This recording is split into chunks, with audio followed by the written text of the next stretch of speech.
Ngayon na naaresto na si Senator Marcoleta, mga kadunatics, may pahayag siya. Ang ganda ng kanyang pahayag dito, mga kadunatics. Lumalaban si Senator Marcoleta. At ano ba ang masasabi ng INC? Kasi nag-stage sila ng INC rally, mga kadunatics. 2 days ata, if I'm not mistaken. Tapos, after 3 days, huminto din sila, mga kadunatics. I don't know kung ano talaga yung dahilan ng kanilang paghinto, but wala namang clear na sagot, mga kadunatics, kung bakit na nahinto yung rally na yon. But I'm so sad. I'm just so sad, mga kadunatics, kay Senator Marcoleta, na talagang inaresto siya ni Bangag ngayong araw na to. Anong masasabi ng INC? Nung tiningnan ko yung channel nila, mga kadunatics, yung FB page nila, isa lang ang post nila patungkol sa nangyari ngayon kay Senator Marcoleta. At ito ay ang video ni Greco Belhica, mga kadunatics, ang speech niya. Okay? Kung makikita nyo dito, mga kadunatics, okay? 46 minutes ago. Okay, ang sabi nila dito, mga kadunatics, okay? Let's see. Kapag kaalyado, legal. Kapag kritiko, kaso. Yan yung sabi talaga nila dito sa post nila, mga kadunatics. Okay, palakyan lang natin. Pakinggan natin. 2 minutes lang, alright? Kung pag-uusapan natin ang donasyon sa kampanya at pagtanggap ng milyong-milyon mula sa pribadong tao, bakit si Senador Marcoleta lang ang nakikita ninyo? Si Pangulong Bongbong Marcos nakatanggap ng 624 milyon pastilan. Mula sa pribadong donor. 600. At sino ang mga nag-donate? Si Secretary Anton Lagdameo, na ngayon ay Special Assistant to the President. Pastilan. 247.32 million pesos. Pangalawa, si Mel Robles, nag-donate ng 30 milyong piso. Ngayon, siya ang General Manager ng PCSO. Pastilan. Ikatlo, si Secretary Francisco Chu Laurel Jr. nag-donate ng 30 milyong piso sa partido. Ano siya ngayon? Kalihim ng Department of Agriculture. Pastilan. Tanong, bakit kapag kaalyado ng palasyo ang tumanggap ng daan-daang milyong pisong pribadong pera mula sa mga negosyante, tinatawag ninyong legal at hayag at malinis na donasyon? Pero kapag ang isang tapat na mambabatas tulad ni Marcoleta ang tinulungan ng mga kaibigan para sa kanyang advokasya, ginagawa ninyo ng kriminal ang kahulugan ng pagkakaibigan at tinuturing ninyo itong indirect bribery. Pastilan, ngayon ko lang na narinig tong speech na to, mga kadunatics. Sobra nga naman talaga. Ay mas clear pa tong video na ipinost nila kaysa, any typical message, mga kadunatics, patungkol kay Senator Marcoleta. In regards to his arrest today, mga kadunatics. Grabe pala. No? Ilang milyon ang natanggap ni hundreds of millions, mga kadunatics, ang natanggap ni Bangag during the campaign period.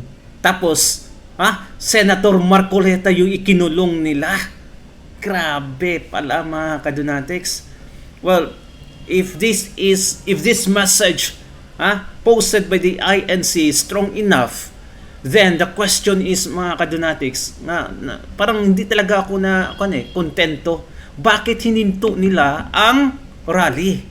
Like, after 2 days, bakit, mga kadunatics, like, kung rally na yun is meant to protect Senator Marcoleta, then bakit hinayaan nila ngayon, mga kadunatics, na Ha?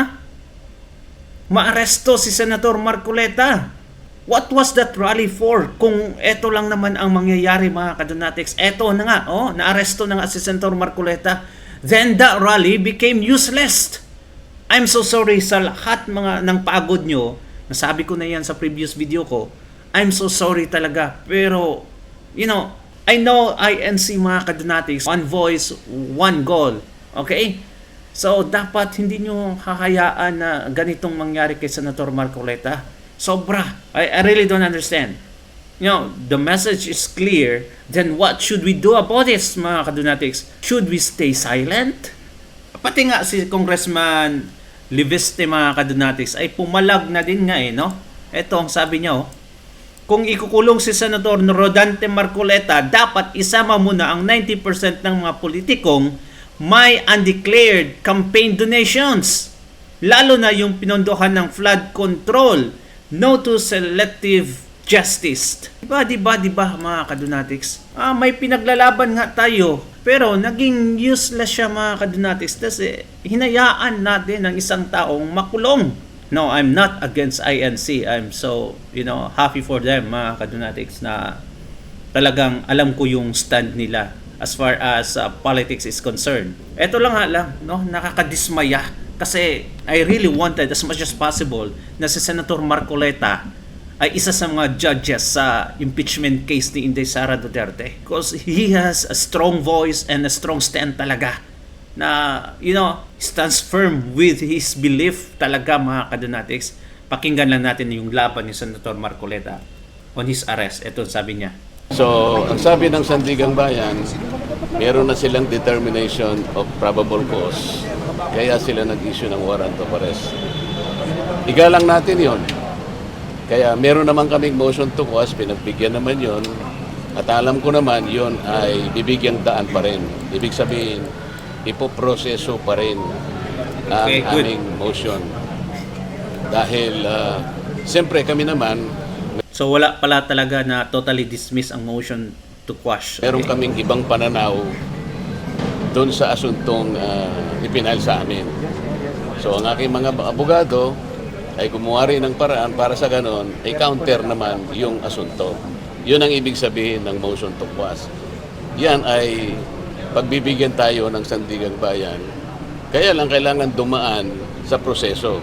At Eto, mga kadonatics, nasabi natin sa previous vlog natin, ang lahat ng mga, ewan ko kung ilang justices ang meron dyan sa Sandigan Bayan, mga kadonatics, but ang tatlo na nag-judge kay Senator Marcoleta na mag-release ng warrant, mga kadonatics, especially itong si Carl Miranda, ay puro appointee ni Junior Bangag. Kaya what justice, what fairness can we take from them, mga kadonatics, kung alam naman natin na ang behind of all this ay si Bangag. Ginamit niya ang mga justices sa Sandigan Bayan. So, Senator Marcoleta should know about this talaga, na wala siyang makukuhang fair trial, wala siyang makukuhang justice sa nangyari ngayon. Kaya nga, I encourage the INC once again na you should take a stand talaga. Yung strong stand talaga, mga kadonatics, na ma-shaken talaga itong si... And obviously, we will be with you, not only the INCs, mga kadonatics. Alam natin yung... same lang yung pinaglalaban natin.